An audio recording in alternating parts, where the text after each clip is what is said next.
Okay, we are recording, so we hopefully will save this for posterity's sake, if something good comes out, right? Right, gang, welcome to our sales call. I'm here to answer questions, help guide you with our sales process. I've done some kind of cool things with breaking down Brent Swindell's in-home process according to the 5-step submarine. So I think some of you got a chance to watch that. I know Dan Mace gave me some comments. It's kind of a rough cut, so I'm still trying to play with it. So I was looking for a little bit of feedback. Let's see, got on here. Okay, so you guys can unmute if you have any. Does anyone have any questions, or you can chat at me whatever questions you have. That might be, like stuff you're encountering now, like handling objections on the phone or in the home. Tell me what kinds of things you guys running into, so we can help you and help other people that may have the same question. Okay. Yeah, I broke it down. I sent it out on Slack and the email blast list. The breakdown. What I did is I took excerpts and then pulled it into the bond and rapport, upfront or binding pain, upfront contract, fulfillment, and post sell. It's pretty good. Hey Alex, I've got a question on the HMA. Okay. Okay. I was asked last night, because I'm trying to get my friends in Florida to also, to go on, and do this, the HMA thing. Yeah. And one of the questions, and one of the main questions was, and I know we say, hey, it's actuarial math, it's safe, whatever. It's like, the question was, okay, who's holding the money? How is this, and I'm like, okay, this is actuarial, and so forth. And I could not answer. She was like, well, sometimes it's an insurance company. My such and such was through Prudential, and I'm like, you don't have to worry about this. It's a savings account. It's safer than a bank. It's actuarial math. But to tell her who exactly is holding that and how that is set up, Okay. So as I pull out my HMA card, which is powerful when you pull out your own card, like if you don't have your own card, I don't see how you can sell this program. It's kind of like trying to sell life insurance when you don't have life insurance. Okay. It's so incongruent. It's such a lack of integrity if you don't have your own HMA card if you're trying to sell it. I mean, that's one thing about me that I think inside you, if you're trying to sell life insurance and you don't own a policy with one of our carriers, then inside you there's a lack of integrity. And I don't know how you can reconcile selling something that you don't own. Okay, I mean, I know it's a bigger answer to your question, but I'm trying to make a point. There's just something inside you that is so, that it's so against, like if you're a person of integrity, then it's totally against your integrity if you don't own one of our policies. Likewise, if you're trying to sell HMA, you see this right here, this is my card. When you're trying to sell HMA, you don't have it. It's just such a lack of integrity. I don't know how you can sleep at night when you're trying to sell something that you don't believe in, right? Does that make sense? So, well, I believe in it. It's just financial on my end as a newbie, well, and it's financial coming back from whatever. NatCon. So it's not a lack of integrity on my end, but I know, but yeah. okay. As soon as I can get it, I will. But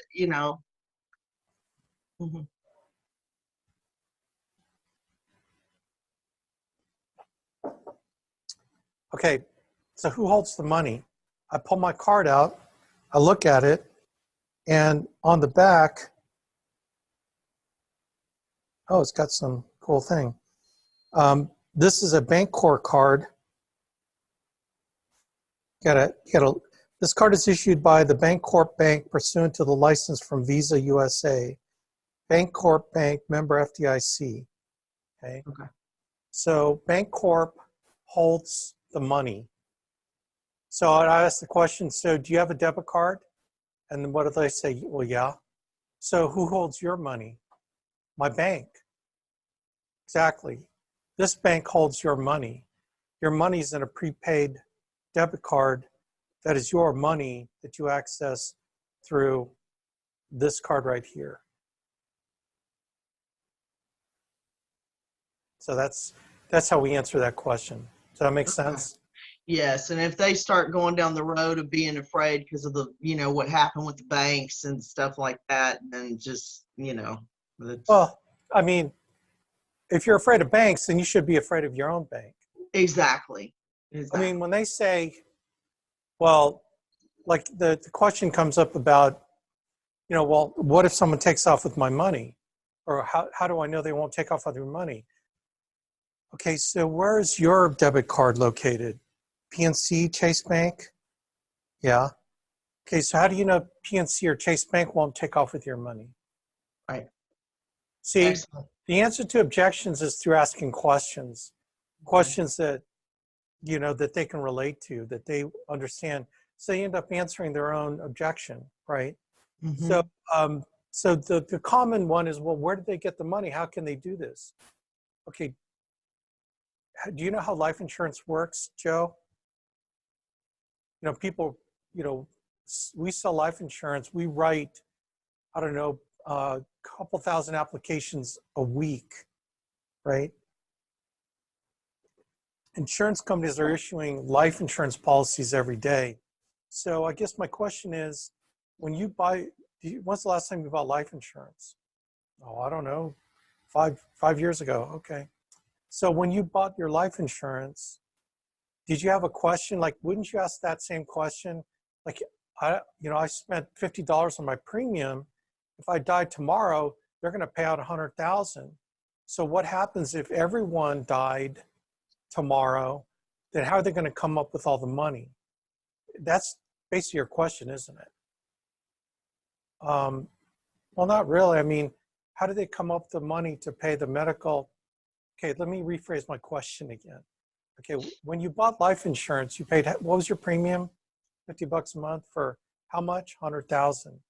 Okay, so when you pay $50 that month, and if you died, the insurance company will pay your family 100,000. And so the similar question would be, when you did that, well, what if everyone died tomorrow? How could they come up with the money? So I'm asking you, Joe, how would they come up with the money if everyone died? Oh, well, everyone's not going to die tomorrow. Oh, yeah, that's right. So everyone pays their premium every month, and they continue not everyone doesn't die, right? But then there are a few people that do die, right? Yeah, and then that's when they pay the policy. But if you died tomorrow, the company will honor that policy. Is that cool how life insurance works? And do you know why it works like that? You said to yourself, not everyone's going to die, right? No, not everyone's going to die. Okay. Well, that's why our card works, because not everyone's going to get put their kids in orthodontic braces tomorrow. Not everyone's going to go into the hospital all at the same time. Does that make sense? Mm-hmm. Mm-hmm. Okay. So, you try to make analogies to what they know. Another way to talk about it is, Joe, do you have a 401k? Mm-hmm. They say, yeah. What do you like about a 401k retirement program? Well, I like, the reason I'm in it is because they do a matching. Oh, tell me about that. Well, they'll match my contribution up to 9% of my salary, 1-for-1. It's like free money. Oh, okay. So how much do you contribute? Do you contribute all the way up to your 9%?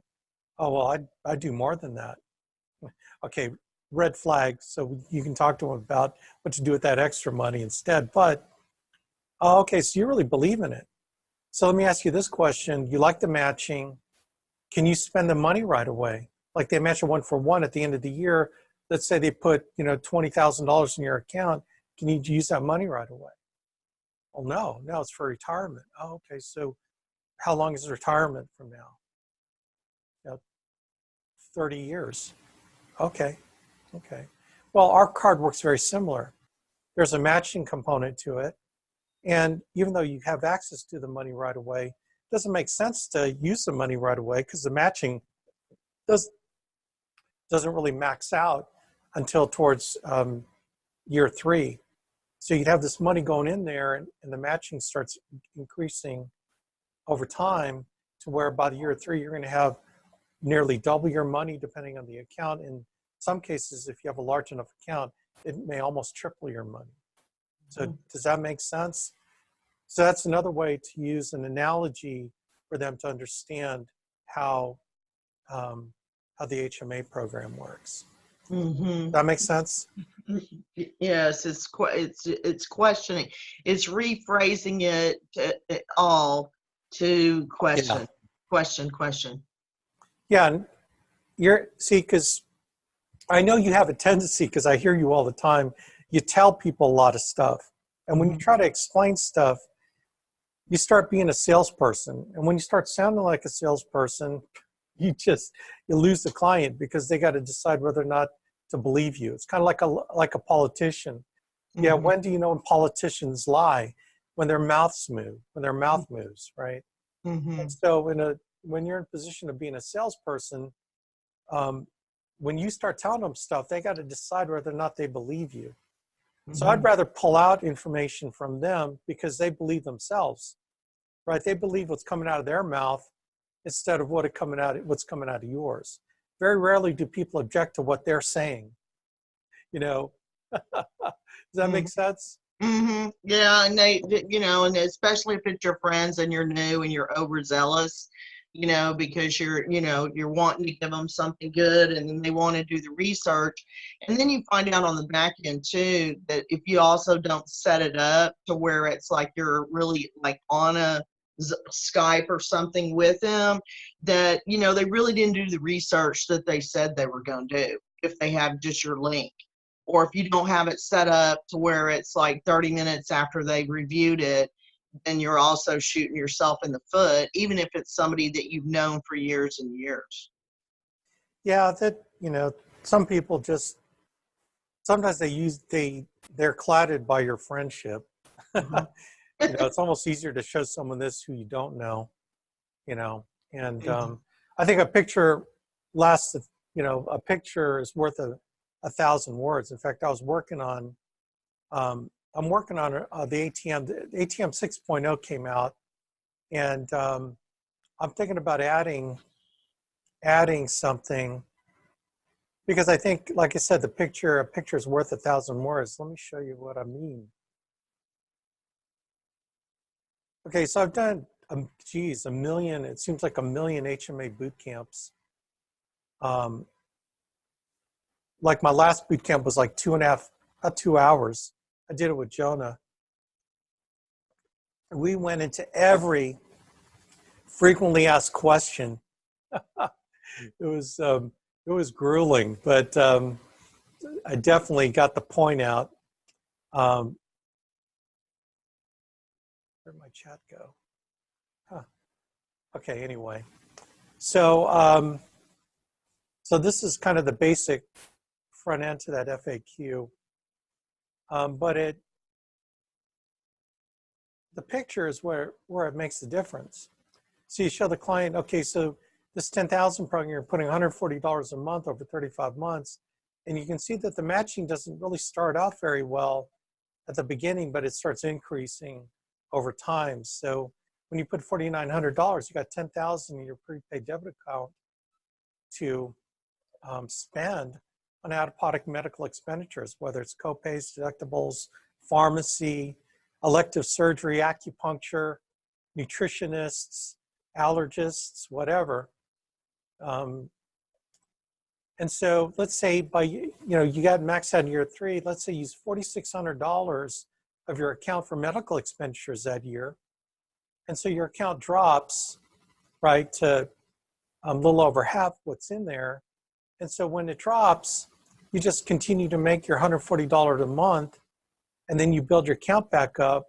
And after 12 months of $1,680, you replenish all that $4,600. You see how that matching works? 1,680 to get $4,600 built back up into your account. And yeah, and you can still use that money, but you've got that matching happening. So do you see how that can work for you? And so this is where, you know, graphs and charts, yeah, earn back the 4,600 to the 10,000 target. So you get 4,600 for $1,680. Joe, can you do that at your bank? Like if you save 680, would they return 4,600 tax-free? Can you do that with your IRA? Can you do that? Tell me what investment. If you invested $680 into Apple stock, do you think at the end of 12 months it would be worth 4,600? Do you see how when you start asking questions that they can relate to, right? And then you say it's tax-free, what can they say? No? Oh yeah, I could use that 600, I could put 1,680 in the market, I'd get that back. I'd invest in gold and oil wells or whatever. You know, they're not gonna say that. You know how when you phrase a question like that, they sit there going, huh, really? Wow. Because they can't answer the question. So I'm gonna probably put these supplemental sides in our loaded ATM. You know how we have that we can on our sales, on our website and in our store, we sell loaded ATM. It's an ATM that's got everything in it, all loaded. And I think this next round, because we're getting ready to order a bunch of color copies of these, I'm going to put in a subset of this so that when you guys are in front of a client, it's at the end of the ATM, the 2 slides. Well, you know, the 2 slides are good, but I think the visual is going to be even better. So I'm going to add it to ours. For anyone that orders our ATM, the loaded ATM, we're going to add these charts in there so you can be much more effective in explaining the HMA program. Okay. Thank you, Alex. Yeah. Thank you for the question. Okay, let me see. How do you answer the objection of not interested on the phone? Yeah, it's a good one. It's a good one, Lauren.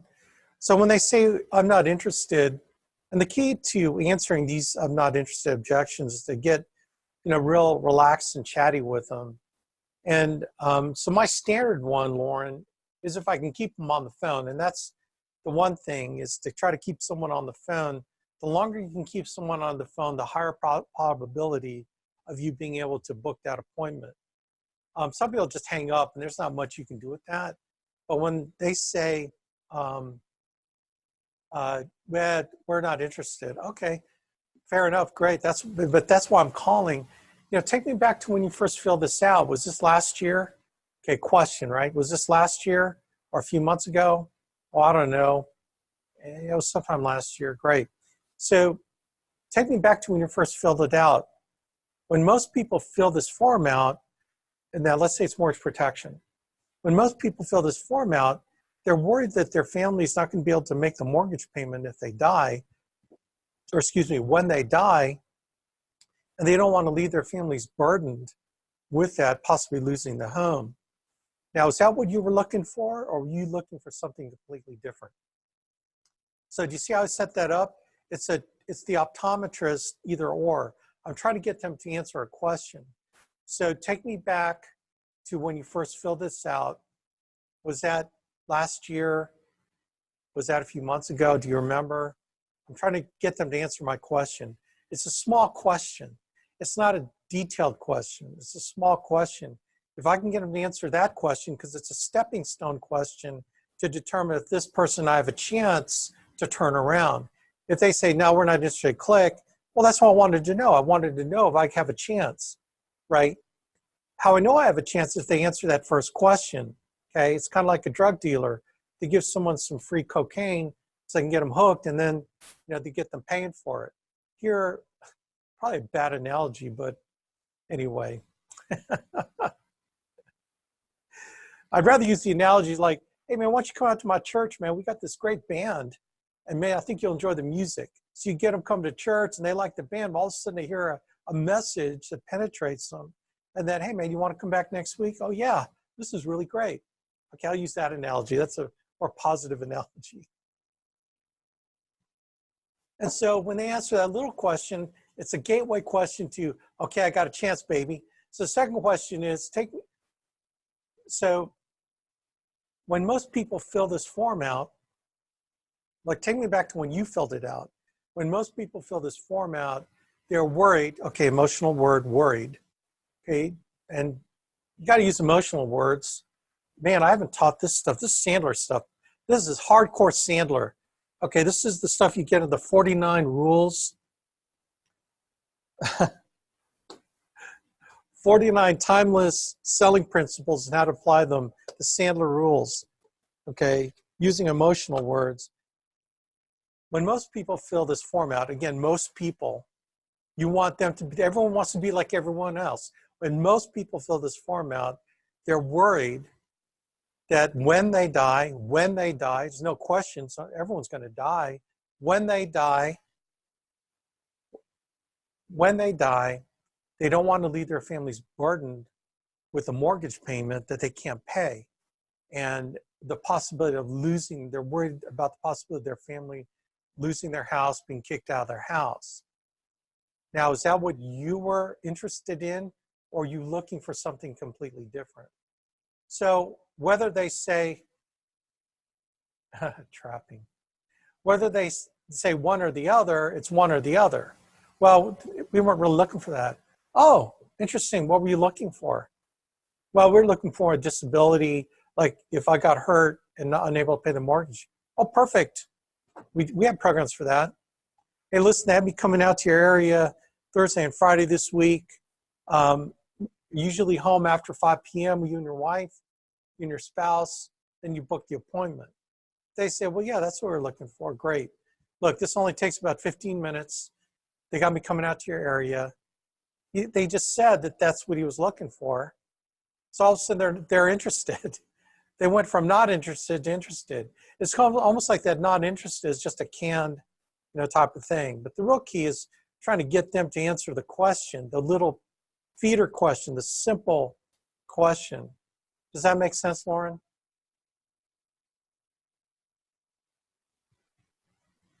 Yes, thank you. Okay, good. And I just learn it. You learn it so it's like comes out of your mouth like quickly. The one thing about answering objections is you've got to answer it right away. You can't like fumble around your script and it's like, okay, hold on. I know you're not interested, but let me find my script. Okay, here it goes. Okay, Joe, take me back to when you first felt, okay. You got to like go right into the objection handling immediately. The minute you hesitate is the minute you lost it.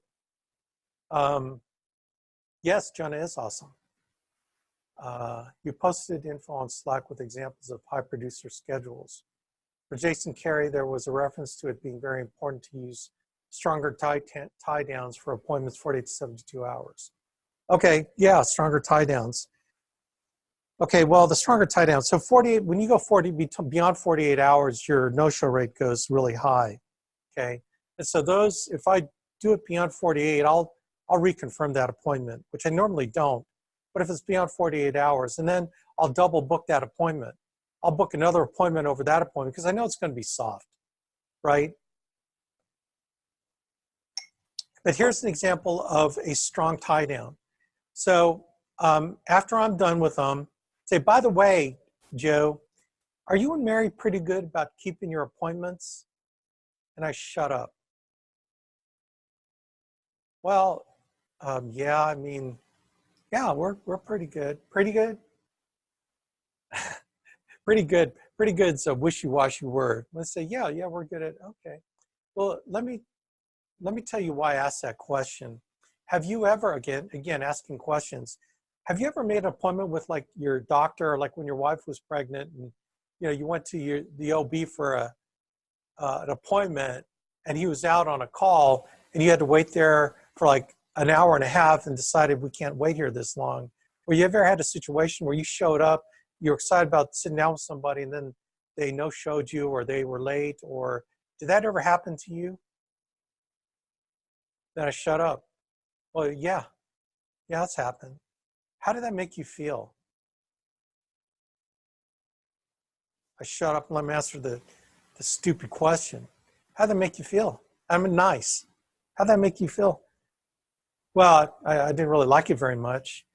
Yeah, because I'm sure you felt like you wasted your time. Is that how you felt, like you wasted your time showing up and they didn't have the respect to even show up? Is that how you felt? Well, yeah. Okay, great. Because I've got a lot of families to take care of in your area. And when I make the commitment to sit down with you, I will sit down with you.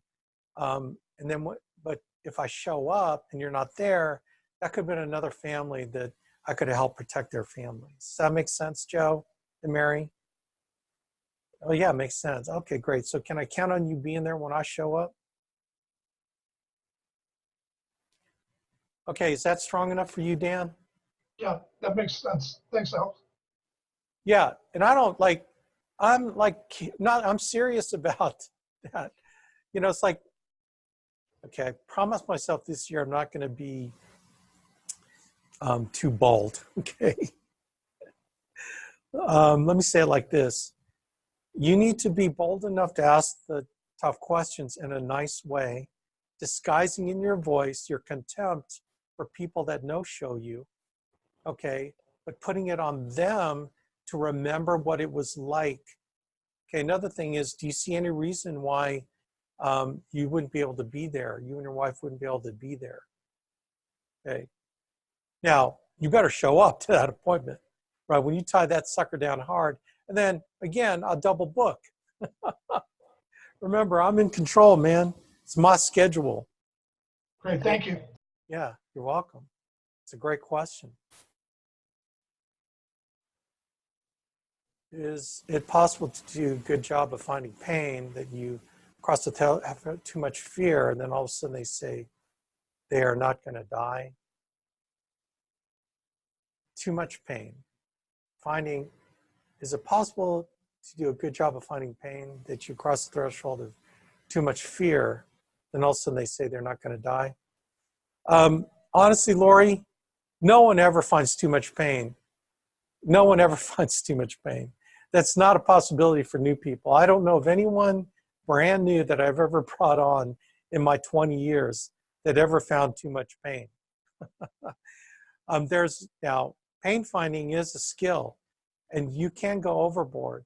But typically, it's usually a really good salesperson that masters pain finding, and then their closing rates go down because they go overboard with it, and they stop the nurturing.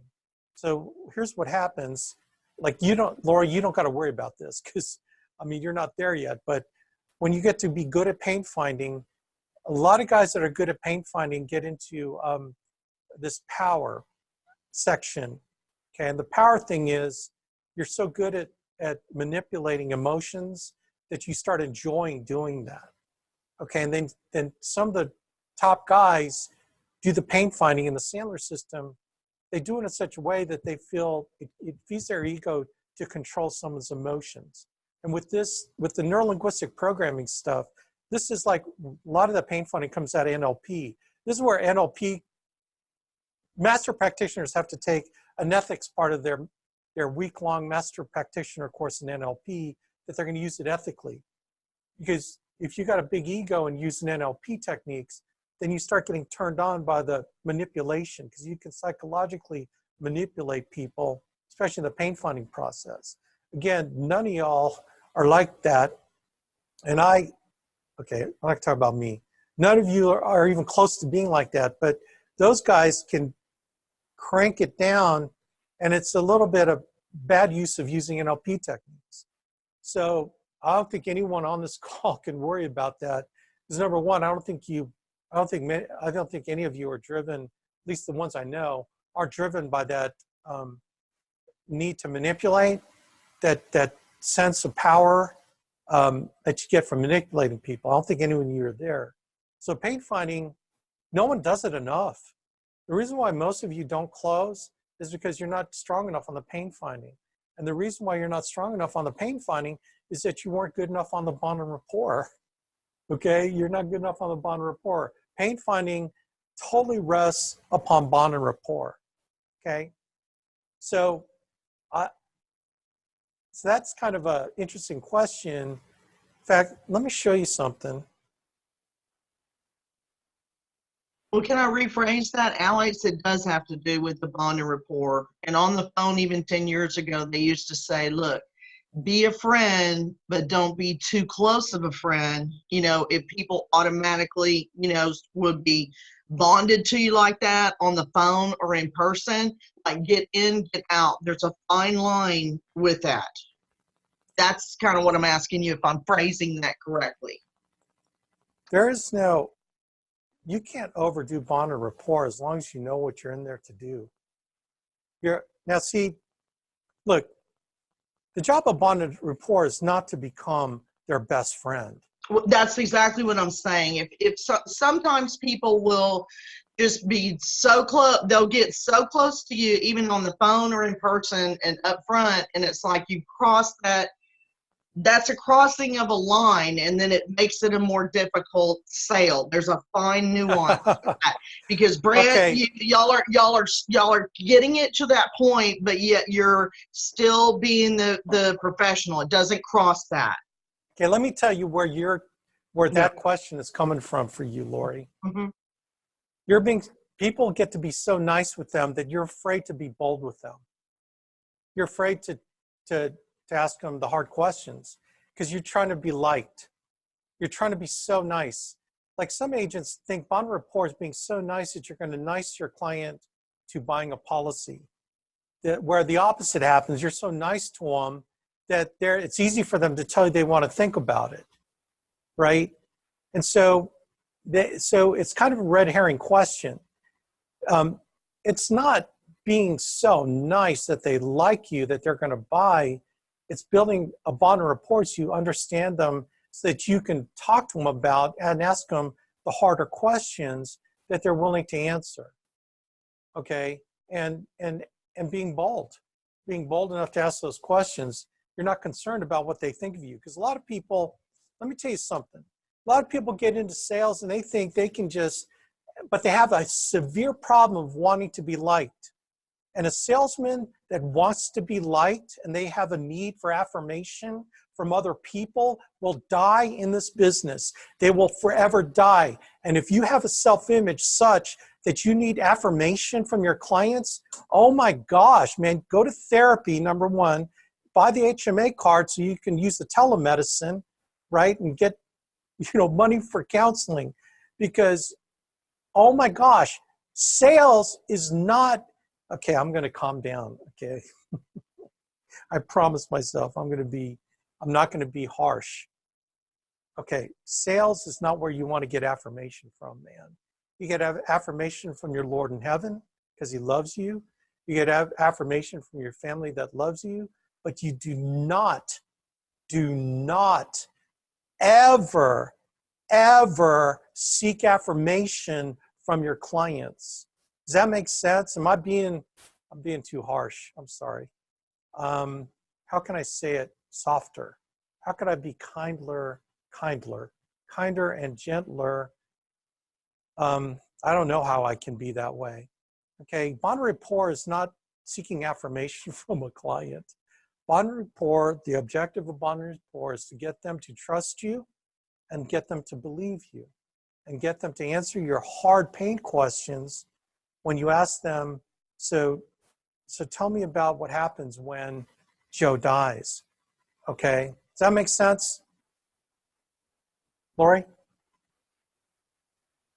Lori. Yeah, Lex, I'm thinking of the Asian couple that signed, and then half of the party backed out because she got too emotional, too upset about his death. Because it got to a signed app, because he was like, yes, he was in agreement, and then all of a sudden it was too much pain, too much, and she went to this emotional state of like, no, we're not going to die. He's not going to die. That's not going to happen. We're not going to die tomorrow, or whatever. And so it's like, okay, I know as a new agent, I did that wrong. And I think I pushed her too far to the cry point. Well, Got too emotional. There's something else going there. Okay. But You're anyway, still trying to analyze it all on my end to be better, Alex. yeah, and I appreciate that. You know, if you do that on air, like you go through the next 5 appointments and that happens, then there's a trend we need to talk about. That's Okay. just, you know, one client. No, it's just a one-off then at that Yeah, at that I point. mean, Okay. you've done, how many appointments have you been on? I've only been on 4 sits, 2 signed, 1 backed on the sign, and then the other, Okay. you know, her So- app was going through except for the medical. So 4 appointments does not a trend make. 40 appointments, you know, then let's talk. I mean, we'll talk all the time. We need to talk all the time, but I'm just saying that, you know, you're learning. You're in the learning curve. Okay. Thanks, Alex. So, yeah, good point though.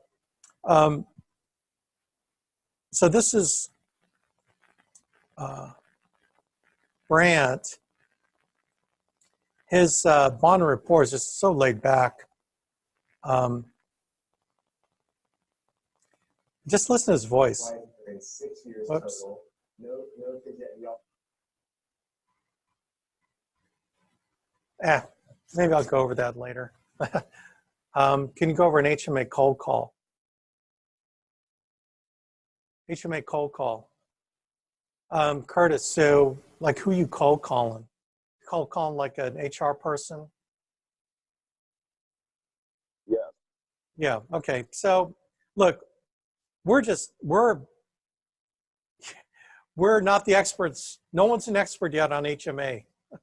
All we can do is the best we can do. And so here's what I used to do in cold calling for HR people when I was in executive recruiting, is I just say, hey, Joe, okay, I did a couple things. I don't know how ethical this is, but this back in the day. Hey, I'm returning a call. Okay, I'm not gonna use that approach. This is how I used to get to HR people, but I'm not gonna use that when I was a headhunter. I'll use it. I'll just say, hey, can I talk to your HR group, please? And then what is this concerning? Well, it's just okay. Again, I'm not going to go over. I used to use a lot of techniques to get to the right person, and a lot of y'all will judge those techniques as being unethical. So I'm not going to teach you those unethical ways of getting to the HR person. Hey, Alex, if you want to do like a one-on-one conversation, that would be fine. What do you mean? Like in the beginning when I was getting involved in this, if you want to, you know, maybe explore some ways to better approach a HMA cold call, because that's what I typically do on a daily basis, trying to get to the benefits coordinator or whatever, and try to introduce this product to them, get their email address, send them the ATM stuff, and then of course follow up a few days later. Oh, yeah. I mean that's how simple as it can be. Just finding out who that is, and having a quick chat with them. Is that what you're saying? Like, Yeah. Is that what you're asking? Yeah. And, Yeah. Jonah and I went to a Chamber of Commerce meeting here in Indianapolis and made some good contacts that way too. So trying to actually physically network. How did that go? Fantastic. That's awesome. Got a cryogenic company here in the town, and the owner of the company got my information. Oh, that's awesome. Yes. Well, So that's a great approach, man. Network's one of the best ways to, you know, you got to have an elevator pitch, right? You know, the 30-second elevator pitch, just like in anything, like in our business. When people ask you, so, you know, when you're in a line at a grocery store, you got to have like that 30-second elevator pitch. And in Sandler, we use the fear words. So like, so an elevator pitch on like life insurance is, for example, when someone says, so you ask them what they do, I go, well, so what do you do? Well, I help families that are worried about losing their home in the event of the death of a spouse that's the main breadwinner. I make sure they don't lose their homes. See how that's pretty quick, right? So like on a HMA, if you're trying to do an elevator pitch, I go, oh yeah, well, I help people that are really frustrated with the rising healthcare costs and how much they got to pay for their healthcare deductibles. I show them how they can cut that in half and reduce the fear of any health concerns. Does that That's a make good one. sense? Yes, absolutely. So it's short, and you have to put in fear words, like people that are worried, frustrated of rising healthcare costs. Like for example, who isn't frustrated at their health insurance premiums going higher, right? So you think about what people, hot buttons for people, and hot buttons are pushed with emotional words. Like there's this great book. This is one of those NLP books. I'm looking at it right now. Words That Change Minds. That's real deep. I'm not going to go into that. But bottom line is when you use emotional words spring emotions. People visualize, they feel when you say the word worried and frustrated. You know, are you worried or are you frustrated that healthcare costs are rising every year? I mean, who would say, no, I'm not frustrated. I know I'm not worried about it. No, it doesn't bother me. You know, so I think everyone ought to have that 30-second elevator pitch. And when it comes to HMA, when I used to cold call in headhunting, I would get in front of the HR, and HR people are very easy to get a hold of, in my opinion. When I was headhunting, I used to get in front of them all the time, looking for job orders. And so I get the HR person on the phone. Hey, Alex, with Executive Search Limited. Hey, listen, we've got some capacity to take on some more job orders. What types of skills are you looking for right now? Boom. And then they tell us that, well, we're not looking for some right now. Well, let me ask you, what's the most common job type that comes up that you need to interview and find somebody? You know, again, it's always asking questions to try to probe, right? Finding the pain, finding the pain of the HR person. So HR benefits person, I want to know, I'm kind of curious, what kind of health programs are you offering your employees? Well, our health plans are handled through Joe Smith Agency, and we really don't. Okay, I'm not asking who's handling your health insurance, but do you offer health insurance to employees? Well, yeah, we do. We have health. Okay, great. Are your employees? Do they pay any out of pocket, or does that plan cover 100% of their expenses? Well, no, there is a deductible. Oh, okay. I'd be curious, would you like me to show you how you can reduce that deductible in half and all their out-of-pocket medical expenses and without a dime coming out of the company? What do you mean? Well, I can show you how you can reduce their out-of-pocket expenditures by half, and you get the credit as a company by getting them into a program that'll do that, but you don't have to pay a dime for it. Well, how does that work? Well, I don't got a lot of time right now, but I got about 20 minutes tomorrow, right around 11 o'clock. You can hop on a Zoom webinar, and I can show you how it works. Whatever. It's always the second meeting, trying to book the second meeting, but because you don't want to just explain everything right there. When you try to explain too much, when you aren't armed with showing a visual, then what you do is reduce your chances for them to be interested, and they want to make a decision right there. They want to make a decision, and you haven't had a chance to put everything in front of them. So I'm always big on the second meeting where they're willing to sit down. You've teased them, right? And then you can come at them with a 15-minute PowerPoint visual that they can understand it and see. Does that make sense? Oh, absolutely. I would love to do that. Like what you did with your guy. Like, for example, Lori, she has a couple guys interested in this. And so I recommended to her, hey, Lori, get on my calendar. I'll do a Zoom call with them. I've done a whole bunch of them already. I mean, I could do this Zoom call and sell them on HMA with all, these visual tools. Very simple thing to explain. I can handle all the objections they might have, and then we can move them forward. So to me, it's like really simple. I've really studied this thing, man. I know how to answer all the objections. So use me to help you close these deals. And it's on a Zoom webinar just like this. So good I question. believe that cryogenics company would be in probably the first Zoom call. I'll follow up with That'd be them great. and see if I can't get a sit down and then try to get you on the calendar. Absolutely, that'd be great. Cryogenics, so I'm thinking about Ted Williams who got his head frozen. Is that do they freeze people's bodies? Is this a cryogenic? That is so funny. When I heard about that, that was one of the things that, as a salesperson, said, no, it's not Ted Williams. No, it's not Walt Disney. They freeze things like they have these stockings for cancer patients to prevent embolisms. And Oh, wow. by freezing these stockings, they become 300% stronger. They'll freeze brake rotors for industrial trucks, which lengthens their life by 5 times. It's crazy. Wow, that's cool. Probably has something to do on a molecular level. The freezing kind of probably realigns stuff to make it stronger. That's really cool. Anyway, well, great job. I'm glad you were able to network and get out there, Curtis. Cool.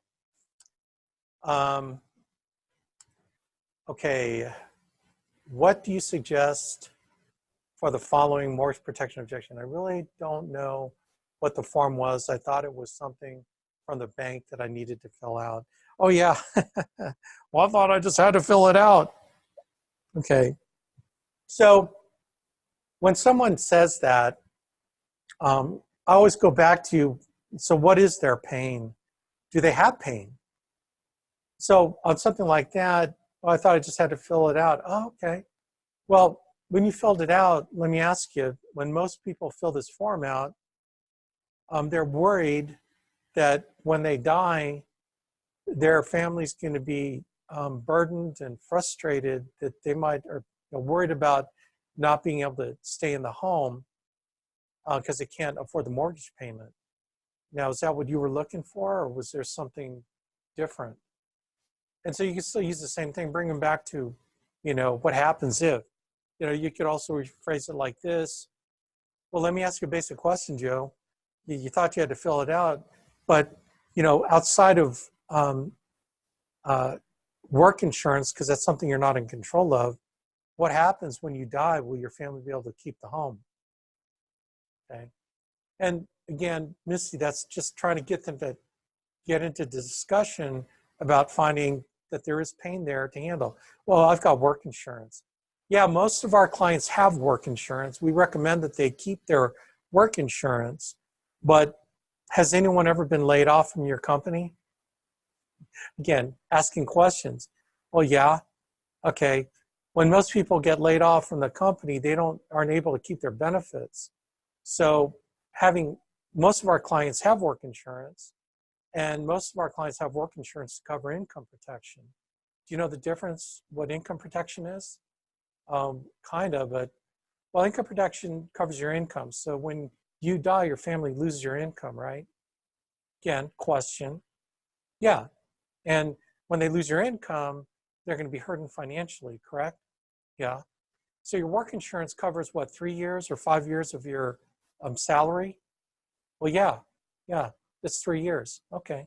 Yeah, that's income protection. What this form is mortgage protection. Mortgage protection is not income protection.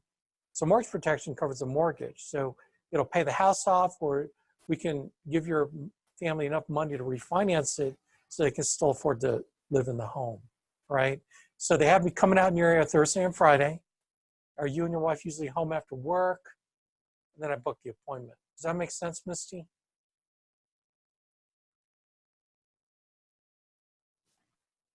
Transition, yeah, okay. Yeah, it is all about transition, man. To keep them on the phone. Transition keeps them on the phone. Okay. Like to be a friend, but I want to be good. Yeah. Disregard, answer that. Good one. Okay. Wow, man, this kind of flew by. We got 10 minutes left. Anyone got any other questions? You can unmute yourself too if you want to chit chat at me. Look at all these people. Can't believe we've got 25 people on the call. That's pretty cool. Alex, this is Bruce. Hey, Bruce. I just have a question on a warm market when they didn't send anything in. How do you basically just start with their current, basically do a policy review to find their paying, or how do you do that with the warm market? Yeah, warm market. Yeah, warm market is really tricky because it's not a sexy conversation to say, "Hey, Joe, I just got my life insurance license. I'd like to come over and view your life insurance." That's not sexy, you know. That's why I think the HMA is just a great door opener. You know, it's like, "Hey, Joe, hey, listen, I'm just curious about something. We just started a new program, and it's going like gangbusters. What if you estimated what you spend every year on your medical expenses out of pocket? Could be braces for the kids, dental, anything not covered by insurance, your deductibles on your insurance, pharmacy.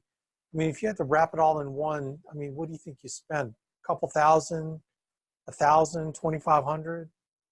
Oh, I don't know, maybe 2,500. Last year we had some stuff that we didn't even come close to our deductible. Oh, what's your deductible? Something like $5,000. But we spent like $3,000 last year on a couple things that came up, totally out of pocket. Well, our program will help you reduce that in half. So $3,000 would be $1,500. You'd save literally half on your out of pocket. Is that something that would help you or hurt you? I always like doing the A-B thing. Is that something that can maybe help you out or not help you at all, saving you $1,500? Well, how do you do that? Listen, it takes about 15, 20 minutes. I really don't have time right now. I'm running out of the house right now. But why don't I come over, about 15, 20 minutes, you got time, boom, book the appointment. Again, you're not trying to get them to make a decision on your approach. You're trying to get into their house. So you just, again, appeal to their self-interest. You're going to come over there and show them how you can do that. And while we're not looking for a health insurance plan, it's not health insurance, I promise you, but we will save you money. That is for sure. And boom, just book it, man. Book it, book it, book it. The whole idea of calling someone, warm market or whomever, is you sell getting into the house. You're not trying to sell the product over the phone. You tease them and then get in front of them. That is the number one thing to do when you can go at them with everything you've got. Does that make sense, Bruce?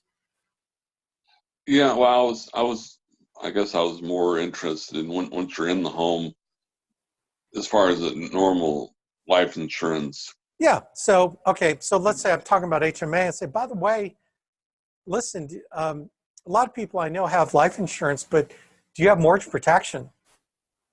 Well, what do you mean? I said, what is mortgage protection? Mortgage protection is a type of insurance that covers your home, pays your mortgage off if you die. Most people have life insurance that covers their income protection for their family, but most people I know don't have mortgage protection. Do you have a mortgage protection policy? No. Tell me more about that. Or does that make sense? The HMA is a door opener to talking about life insurance. Right? Right. Okay. So, but the thing is, man, we're not in doing well because you have to keep doing it and you start getting better at it. I think a lot of people, when they're new in sales, they want to get good right away. But how dare you think that you can get good right away without paying the price? Everyone, the top agents pay the price.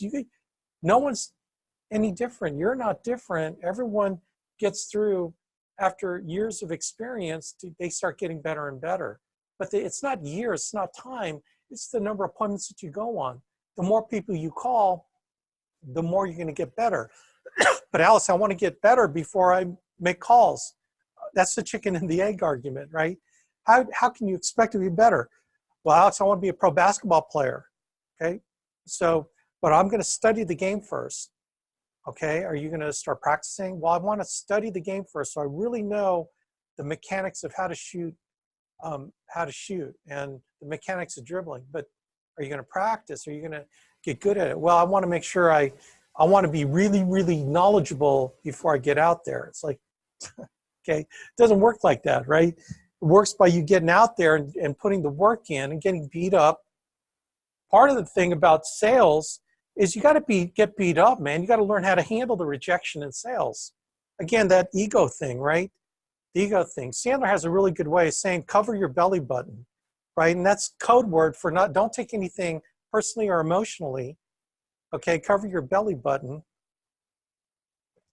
That guards you from getting your head all twisted up, from seeking affirmation from your clients, seeking affirmation from all the wrong places, right? And you just got to go out there and get beat up and then learn how to handle rejection so you can persevere and get to the good part where you start getting really good at this and start making a ton of money. You'll make money along the way, but you just got to put the work in.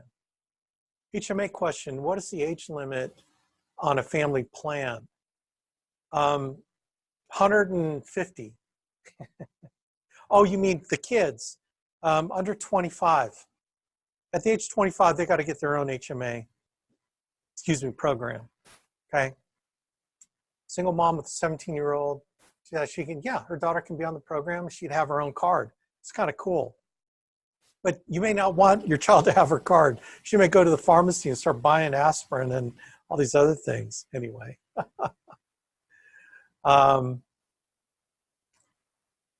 It's 3 minutes. Anyone got any other questions? These are really good questions. I'm really impressed. We got a lot of people on this call. So let me make an announcement. Tonight, they asked me to do the webinar training for the 3 hotspot meetings in California, 2 or 3 of them. So I'll be doing it for Dr. Martha tonight at 11 p.m. Eastern time. So it's for the California hotspots. They want me to cover some topics.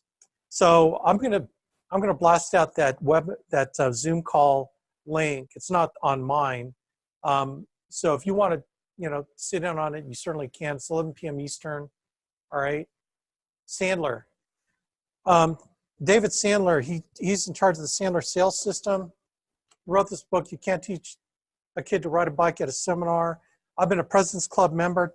I spent 10 grand to be a lifetime President's Club member. Sandler's a system that we base our ATM on. So the ATM is based on 5 steps in the process: bond and rapport, finding pain, upfront contract, fulfillment, and post-sale.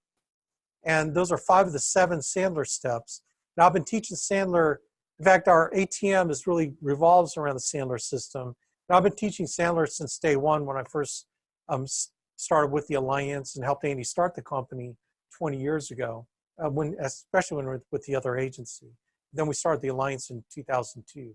So that's the Sandler. So if you've been on my boot camps, I talk about Sandler all the time. I promote. It sounds like you have not been on any of my boot camps. So I promote Sandler. I think it's a great system. Like I said, Brent Swindell uses it, whether he knows it or not. He follows the ATM, but anyway. Okay, gang. Great question, Connie. I'm going to send this out on video, and then I'm going to revise some of that HMA.